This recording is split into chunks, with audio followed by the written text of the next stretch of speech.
नमो तस्स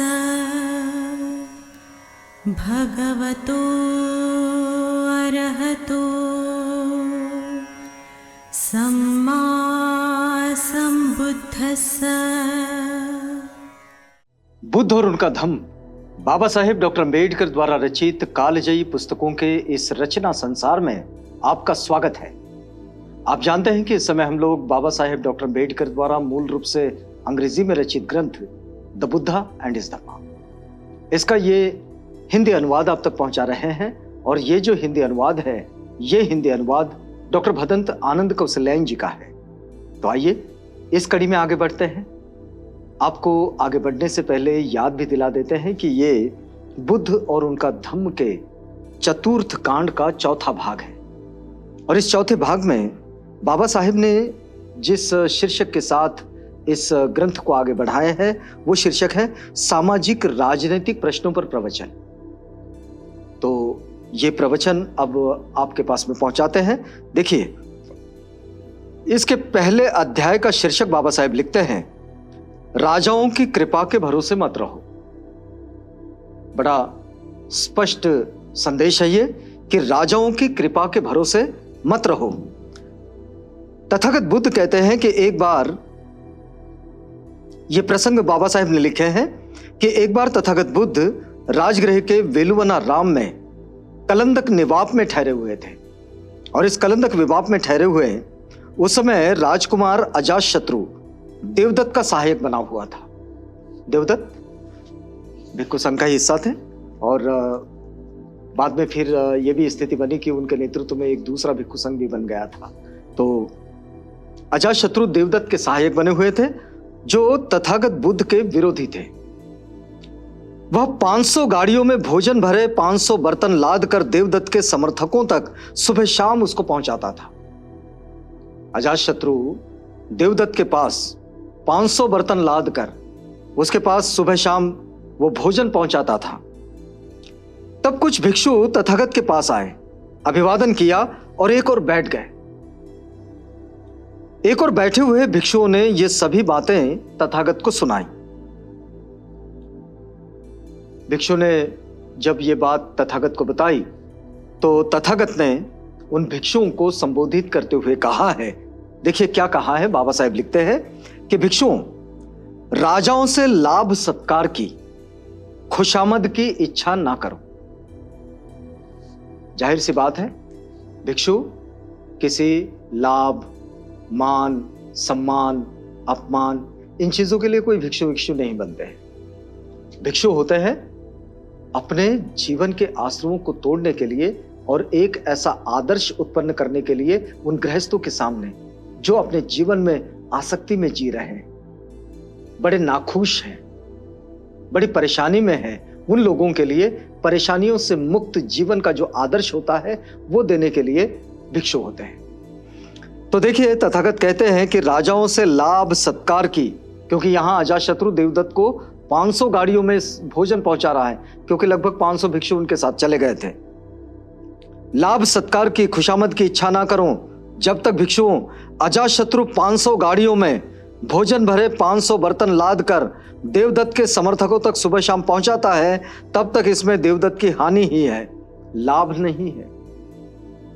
देखिए, तथागत कहते हैं कि जब तक अजातशत्रु उनके पास ये खाना पहुंचा रहे हैं तब तक उनका लाभ नहीं बल्कि हानि है। भिक्षुओं, यदि कोई किसी पगले कुत्ते की नाक तक किसी की कलेजी ले जाता है तो वह उस कुत्ते को और भी अधिक पागल ही बनाएगी। कुत्ते की नाक तक अगर कोई कलेजी लेकर जाता है तो वह कुत्ते को पागल ही बनाएगी। इस प्रकार जब तक भिक्षुओं अजातशत्रु 500 गाड़ियों में भोजन भरे 500 बर्तन लाद कर देवदत्त के समर्थकों तक सुबह शाम पहुंचाता है, तब तक इसमें देवदत्त की हानि ही है, लाभ नहीं। राजाओं से मिलने वाले लाभ सत्कार, खुशामद और भेंट आदि इतने भयानक होते हैं जितने कुत्ते के नाक तक ले जाने वाली कलेजी। वे शांति प्राप्ति के मार्ग में बड़ी कटु और दुखद बाधाएं। शांति प्राप्ति की मार्ग में ये बड़ी कटु और दुखद बाधाएं हैं, क्योंकि यहाँ देवदत्त को जनता के साथ कोई संपर्क ही नहीं करना है और उसको अपने स्वयं के जीवन को बेहतर बनाने के लिए भी कुछ करने जैसी स्थिति नहीं है, क्योंकि यहाँ उनके सामने उनका लक्ष्य जो है वो फीका पड़ गया है और भोजन उनके पास पहुंच रहा है बिना किसी तकलीफ के। इसलिए भिक्षुओं, ऐसा अभ्यास डालना चाहिए कि जब हमें राजाओं से लाभ, सत्कार, खुशामद और भेंटें आदि मिलेगी, हम उन्हें अस्वीकार करेंगे और जब वह सिर पर आ ही पड़े तो वे हमें जकड़ नहीं पाएगी। हमारे हृदय में उनका कोई स्थान नहीं होगा और वे हमें राजकुमारों का गुलाम नहीं बना सकेगी, वरना वे राजा के दरबार में प्रवचन करने वाले प्रवचनकार बन जाएंगे और उनका किसी को कोई फायदा नहीं होगा। आगे देखिए, बाबा साहेब एक और शीर्षक लिखते हैं कि राजा धार्मिक होगा तो प्रजा भी धार्मिक होगी। राजा धार्मिक होगा तो प्रजा भी धार्मिक होगी। अब अजातशत्रु जो कुछ कर रहे थे उसमें दिक्कतें क्या थी कि राजा ये भिक्षुओं को अपने दबाव में रख रहा था और भिक्षु उसमें कुछ कर नहीं पा रहे थे। तो जो सहारा दे रहा है वो इशारा भी करता है और ये बड़ी दिक्कत वाला काम होता है। और इसलिए भिक्षुओं के लिए जो तथागत ने व्यवस्था बनाई वो एकमात्र व्यवस्था है कि जाओ चारिका करो, 5 घरों में जाओ, मिले तो ठीक, ना मिले तो ठीक। ये जो स्थिति है, इस स्थिति को समझना बहुत जरूरी है। अब देखिए, ये एक बार तथागत बुद्ध ने भिक्षुओं को संबोधित करते हुए कहा कि भिक्षुओं, ऐसे समय में जब राजा अधार्मिक हो जाते हैं तो उनके मंत्रीगण और अफसर भी अधार्मिक हो जाते हैं। जब मंत्रीगण और अफसर अधार्मिक हो जाते हैं तो ब्राह्मण और गृहपति भी अधार्मिक हो जाते हैं, और जब ब्राह्मण और गृहपति अधार्मिक हो जाते हैं तो नगरों के नागरिक और ग्रामों के ग्रामीण भी अधार्मिक हो जाते हैं। ये पूरी की पूरी श्रृंखला है जो तथागत बताते हैं कि जब राजा अधार्मिक है तो उसका पूरा मंत्रिमंडल और उसके अफसर वे सब अधार्मिक बन जाते हैं, क्योंकि वो राजा को फॉलो करने लगते हैं। जब ये अधार्मिक हो जाते हैं तो यहाँ जो ब्राह्मण है, जो गृहपति है, वे भी सब अधार्मिक हो जाते हैं और इनके अधार्मिक होने पर नागरिक भी अधार्मिक हो जाते हैं और ये स्थिति ग्रामों के ग्रामीणों तक पहुंच जाती है। लेकिन भिक्षुओं, ऐसे समय जब राजा धार्मिक होते हैं तो उनके मंत्रीगण और अफसर भी धार्मिक होते हैं। जब मंत्रीगण और अफसर धार्मिक रहते हैं तो ब्राह्मण और गृहपति भी धार्मिक हो जाते हैं। जब ब्राह्मण गृहपति धार्मिक रहते हैं तो नगरों के नागरिक और ग्रामों के ग्रामीण और भी धार्मिक हो जाते हैं। जब राजा धार्मिक है तो फिर कोई दिक्कत नहीं, फिर वो प्रजा तक उसकी धार्मिकता पहुंच जाती है। सम्राट अशोक देवानाम प्रिय इसके बड़े अच्छे उदाहरण के रूप में हम सबके सामने आते हैं।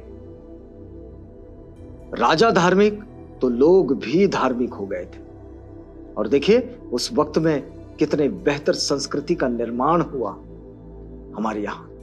तो अशोक कालीन जो जितना विकास हमारे सामने दिखता है, मतलब एक नैतिक जीवन को विकसित होने में जो व्यवस्थाएं राजा ने बनाई, तो राजा स्वयं धार्मिक थे, इसलिए वो ये कर पाए, और यही स्थिति हमेशा लागू होती है। अब देखिए कि जब गौएं नदी पार करती होती हैं, तब यदि बूढ़ा बैल गलत रास्ते पर जाता है तो उसका अनुकरण करती हुई वे सभी गलत पथ का अनुकरण करती हैं, और इस प्रकार आदमियों में जो मुखिया होता है, यदि वो कुमार्गी बनता है तो दूसरे भी कुमार्गी बन जाते हैं। और इसलिए बुजुर्ग की अपनी ये बड़ी जिम्मेदारी होती है कि वो अपने पीढ़ी के सामने, आने वाली पीढ़ी के सामने, युवाओं के सामने, बच्चों के सामने एक आदर्श बनाए।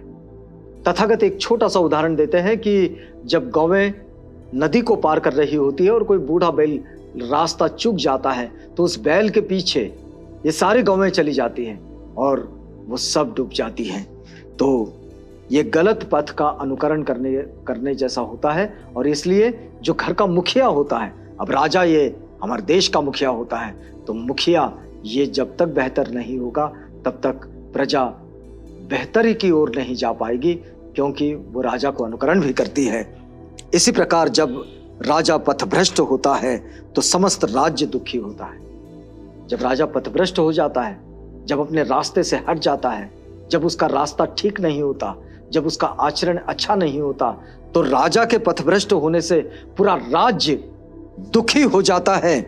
और जब गौवें नदी पार करती है, तब यदि वृषभ सीधा जाता है तो सभी गौवें भी उसका अनुकरण कर सीधी चली जाती है। और इस प्रकार आदमियों में भी जो मुखिया होता है, यदि वो सन्मार्गी है तो दूसरे भी सन्मार्गी ही होते हैं, दूसरे भी उसी रास्ते पर चल देते हैं। इसलिए जब राजा धार्मिक होता है तो सारा राज्य सुखी रहता है।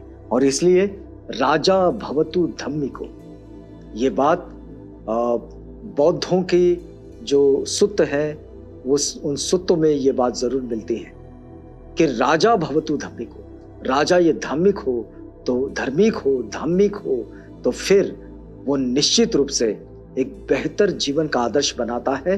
और फिर प्रजा भी, नागरिक भी, सारे ग्रामों के ग्रामीण भी राजा को फॉलो करने लगते हैं, उसके साथ साथ चलने लगते हैं और फिर सब के सब बेहतर होते हैं। तो राजा सन्मार्ग पर चल रहा है तो पूरा राज्य सन्मार्ग पर चलता है और पूरा राज्य सुखी हो जाता है। अब ये वक्त पूरा होता है, अगली बात से आपको जोड़ेंगे अगली कड़ी में। यहां रुकते हैं इस वादे के साथ कि कल आपसे पुनः भेंट होगी जब हम इसी प्रक्रिया में आगे बढ़ेंगे। तो तब तक के लिए हमें इजाजत दीजिएगा।